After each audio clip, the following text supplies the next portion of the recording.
On se retrouve en Bretagne, dans le Morbihan plus exactement. J'ai pris le bateau à Quiberon pour me rendre sur Belle-Île-en-Mer. Cela faisait un moment que j'avais envie d'entreprendre le tour de Belle-Île à pied en itinérance avec ma tante. Je me suis donné environ 4 jours pour réaliser ce tour de 85 km et 2800 mètres de dénivelé. Belle-Île, rien que le nom fait rêver. Nous débarquons à Palais et avec Christophe, nous ne faisons que passer car nous nous dirigeons dans notre camping qui se situe à la sortie de la ville. Et c'est juste à côté d'une ferme. Et regardez qui dort près de la tente. Elles sont trop belles. Et ça y est, on se retrouve le lendemain. On part du Palais. Et c'est très sympa parce que le GR 340, il commence par la citadelle Vauban qui se trouve au Palais. C'est une manière originale de commencer un GR.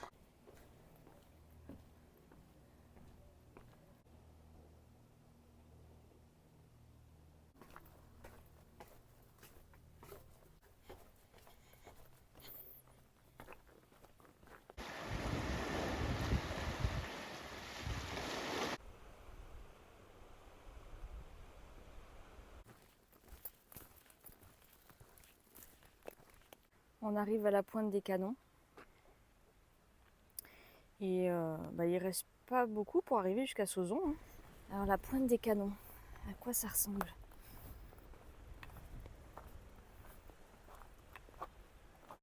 À plusieurs reprises, on découvre des plages qui sont magnifiques. Alors, ce sont des petites plages sauvages. Il n'y a pas grand monde, voire personne.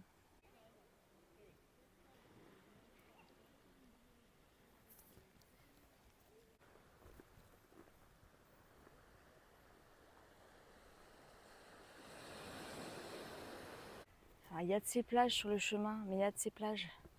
C'est magnifique.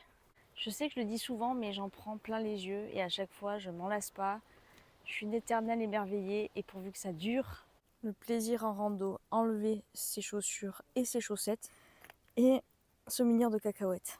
Voilà, c'est tout simple. La recette est extrêmement facile à suivre. Après une bonne sieste sur la plage, on reprend le chemin. Et on va pas tarder, je pense, à arriver à Sauzon, je pense d'ici 1 heure. On arrive au village de Sauzon. C'est trop joli ces maisons colorées comme ça.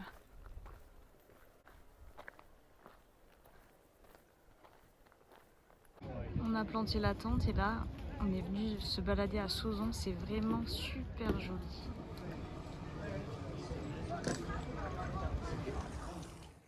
Alors le petit déj ce matin, c'est j'ai craqué pour un pain au chocolat. Voilà, ça vient d'arriver à la supérette. Compote, il y a une banane, des biscuits, des barres de céréales.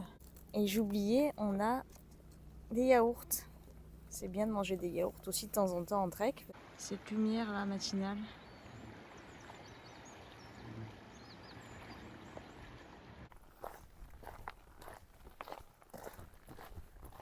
Regardez comme c'est beau avec ces fleurs.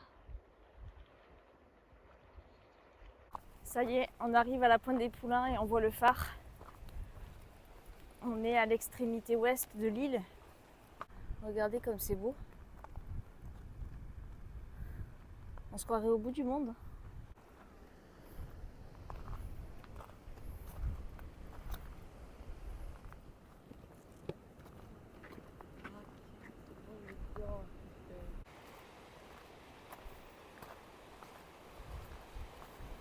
C'est incroyable comme la nature est faite. Il y a des trous de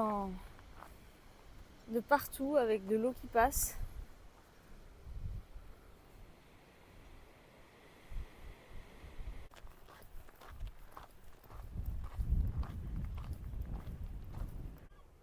Ça reste vraiment très sauvage. En même temps, c'est un site naturel protégé ici. Et sur cette pointe, en tout cas, c'est vraiment interdit de bivouaquer. C'est marqué à plusieurs reprises. Et puis, on ne peut pas marcher avec les bâtons de randonnée aussi. Vous avez certainement dû voir que j'ai pas les bâtons. Habituellement, je les ai quand je porte un sac un peu lourd. Mais là, non. Donc, si vous voulez marcher avec des bâtons de randonnée, il faut mettre les embouts au niveau des pointes en fer. Là, on arrive sur un autre site qui est à 1 heure, 1 heure et demie du phare. C'est l'apothicairerie. Donc quand on arrive sur un site, on le voit parce qu'il y a déjà plus de gens. Et à ce niveau se trouve une grotte. Donc le site est remarquable, hein. Vraiment c'est grandiose. Alors ici on arrive sur un ancien sémaphore qui est maintenant en ruine, hein. C'était le sémaphore d'ère astélique qui datait de 1861. Donc il ressemblait à ça. Et ici avant, sur ce site, il y avait une salle d'observation avec une partie réservée pour le logement des familles des gardiens. Et le sémaphore a été désarmé avant la Seconde Guerre mondiale. Et ensuite, il n'a jamais été réutilisé, puis s'est dégradé au fil du temps. Il n'en reste pas grand-chose. Mon estomac me dit que l'on ne va pas tarder à casser la croûte. Et au menu du jour, c'est un sandwich au pâté. Alors, on a trouvé du pâté bio à Sauzon. Mais hier soir, on a mangé au resto à Sauzon. C'est super bon, ça s'appelle la petite table. Et j'ai pris un steak de thon avec des grosses frites. Il y a des gens qui passent. Il y a pas mal à randonner comme ça. Il y a quand même pas mal de gros sacs, vous voyez. Mais après, on n'est pas accablé du tout par le monde. Allez, le repas est terminé et on repart en direction de Port-Coton. C'est là qu'on passera la nuit, à Bangor plus exactement. Le sentier qui nous amène jusqu'à Port-Coton est tellement beau que je me lasse pas de regarder et de m'arrêter pour admirer le paysage et faire des photos. Même si les étapes elles font 20 km avec je pense environ 500 mètres de dénivelé positif et négatif, le fait de s'arrêter souvent et d'être happé en fait par les paysages, quelque chose qu'on pourrait faire finalement en quelques heures, il faut rajouter 2 heures au temps. Donc c'est pour ça que voilà, prévoyez de prendre le temps et de savourer ces paysages. Le but c'est, quand on est dans de tels endroits, le but c'est pas de faire la course, mais vraiment de pouvoir prendre son temps et de s'imprégner des lieux.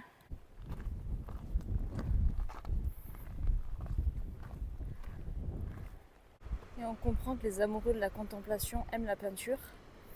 Il me semble d'ailleurs que Monet s'est inspiré de ces paysages. Voilà, on arrive à Port-Coton avec les aiguilles de Port-Coton. Je m'extasie devant tout parce que c'est magnifique de bout en bout. Sur ce magnifique site des aiguilles du Port-Coton, c'est ici que je vous laisse pour cette journée. On va essayer de se trouver un truc à boire, se poser quelque part au soleil. Voilà, vivre notre meilleure vie de randonneur. Et puis on se retrouve demain pour la 3e journée. Donc on partira d'ici, de Port-Coton, pour se rendre jusqu'au village de Locmaria. Je vous dis à demain. 3e journée de marche. On a quitté le village de Bangor pour aller en direction de Locmaria. Aujourd'hui le ciel est un peu couvert, mais il fait super bon. Il y a des kayakistes en bas qui se régalent là à passer dans des trous rocheux, c'est superbe.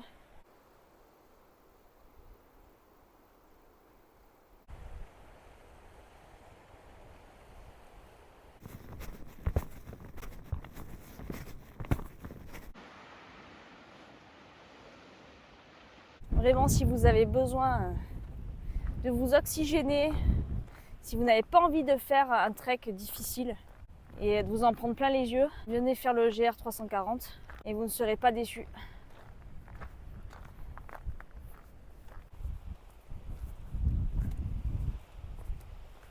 On vient de dépasser la plage d'Erlin, qui est réputée pour sa beauté, mais toutes les plages sont belles. Je veux dire, on est au milieu du sauvage, il n'y a pas de trace humaine, plage paradisiaque, même sans soleil.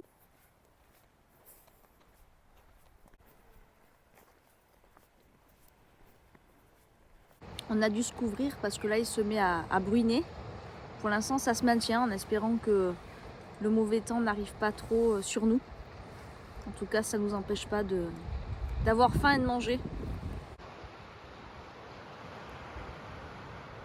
On est seul au monde là. Là j'ai l'impression que ça va pas se lever tout de suite.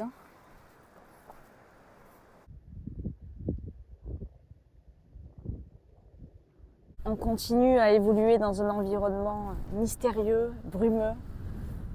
C'est vraiment pas pour rien que la Bretagne, c'est le pays des contes et légendes. Le relief est grandiose. Il y a des roches escarpées, c'est découpé. Et les montées et les descentes continuent. Et Locmaria se rapproche doucement. Et voici la pointe du Scull. La brume s'est levée. Et le beau temps arrive.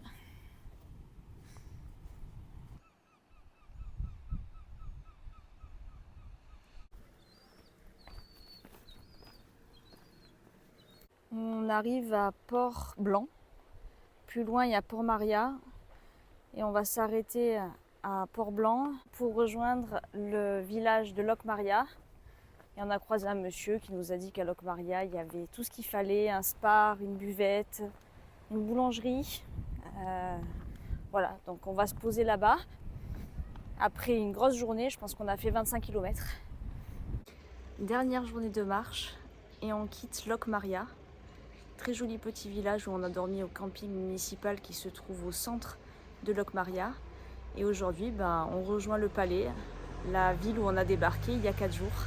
On est passé voir la petite église là, très jolie petite église qui est au cœur de Locmaria. Et puis là, on quitte tranquillement ce joli village pour rejoindre la côte. On rejoint Port-Maria. Très paisible Port-Maria le matin. On aperçoit la pointe de Cardonis au fond. Et là, c'est le Port Andro. Alors la première partie de cette matinée se passe beaucoup dans les fougères. Et là, on se dirige vers les plages des Grands Sables. Et c'est tout à fait différent d'hier. Eh bien, on va pas tarder à arriver au Palais, notre point de départ d'il y a 4 jours. Et c'est ici que je vais clôturer cette vidéo. Je voulais faire un petit point sur le tour de Belle-Île-en-Mer à pied et en campant.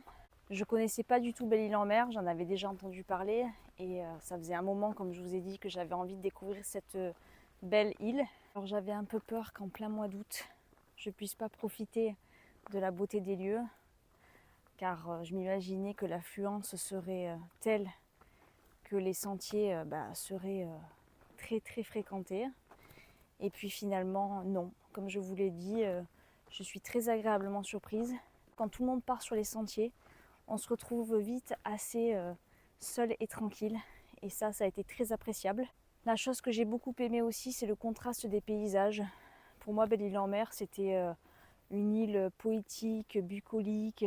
Et alors, j'ai été vraiment époustouflée par le côté rocailleux, les plages chaotique qu'il peut y avoir avec ces roches. Il y a vraiment 2 visages sur cette île. Ce que j'ai aimé aussi, c'est pouvoir profiter de l'île avec ce beau temps. Et à la fois, hier, le temps brumeux qu'on a pu avoir, en fait, ça a donné à l'île un côté assez mystique et mystérieux. Et j'ai vraiment adoré la journée d'hier.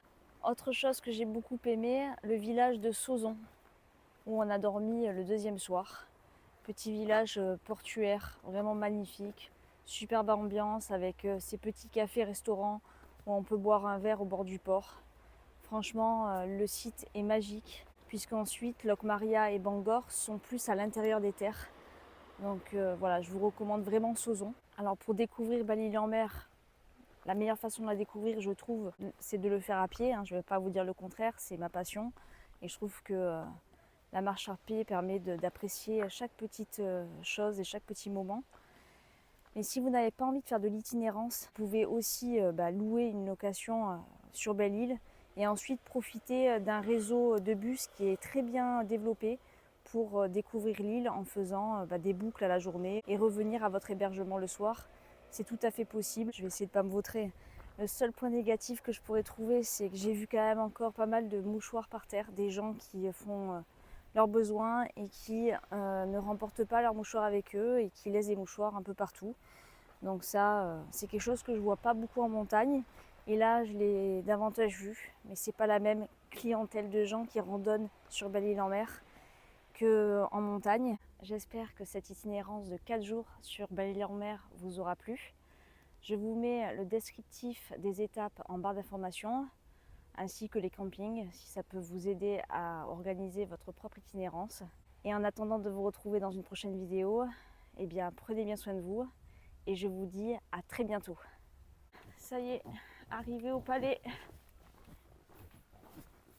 Enfin, à palais, pas au palais.